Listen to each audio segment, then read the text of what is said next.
안녕하세요. 김태훈의 현명한 투자자 방송 시작하겠습니다. 오늘은 미래컴퍼니에 대해서 말씀을 드리겠는데요. 이 미래컴퍼니는 기본적으로 디스플레이 제조 장비를 만드는 회사입니다.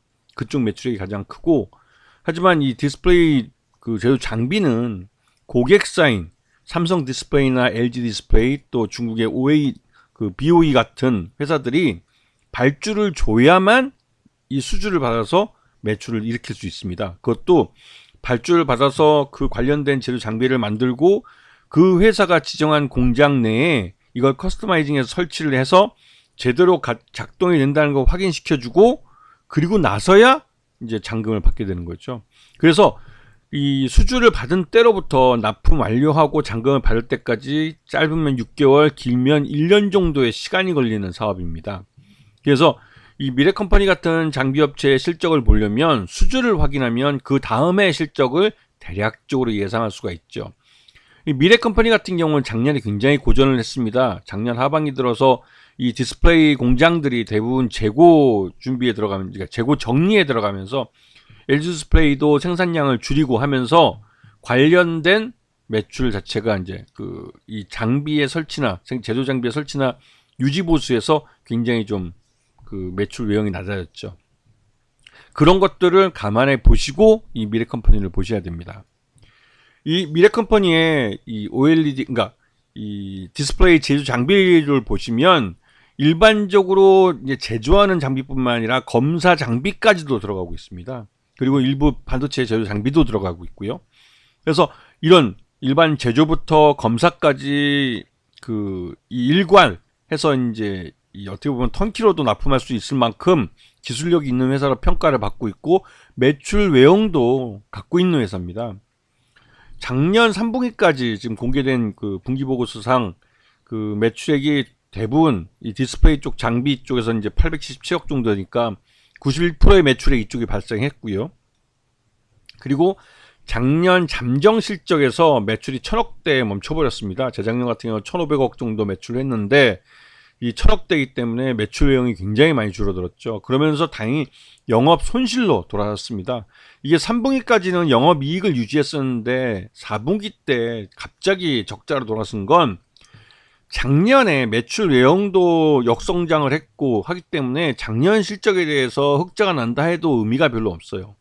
그렇기 때문에 과거 쌓여있던 부실들 한꺼번에 다 반영한 게 아닐까라는 의구심이 드는 게, 그렇게 해도 단기 순이익이 흑자를 냈습니다. 그렇기 때문에 이렇게 단기 순이익이 흑자를 낼 수 있으면 영업 손실을 내버리면서 그동안 쌓여있던 이런 부실들을 한꺼번에 다 회계적으로 처리해버리는 게 나을 수도 있죠. 그래서 이제 영업이익을 적자를 낸 게 아닐까라는 의구심이 듭니다.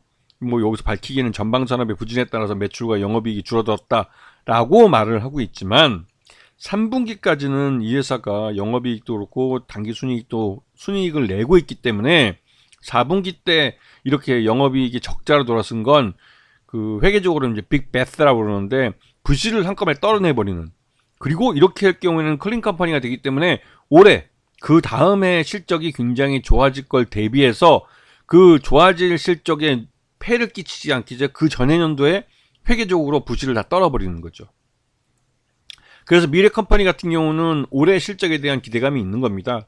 그리고 이 회사의 최대주주는 지금 26.77% 정도 갖고 있어서 30%보다는 좀 못한 그런 수준이죠. 그렇기 때문에 추가적으로 실적이 올해 좀 괜찮아지고 하면 아마도 이제 자사주 취득한 걸 소각해버리지 않을까. 그렇게 하면 최대주주 지분이 자연스럽게 30%대까지 올라갈 수 있습니다.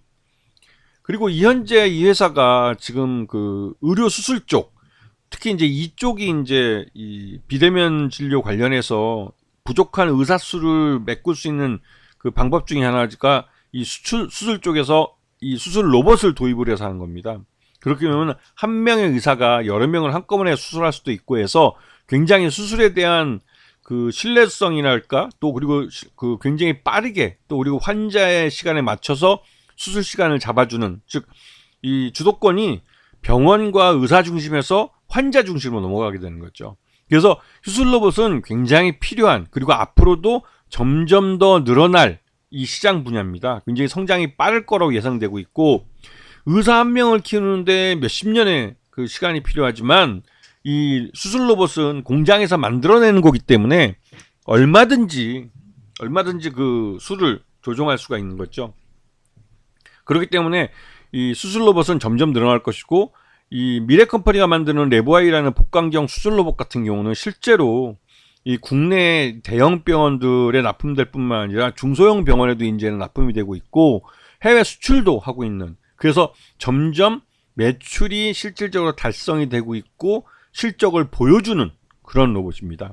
그렇기 때문에 이거는 이 단순히 연구개발 수준이 아니라 매출을 일으켜준다는 데서 의미가 있는 것이죠.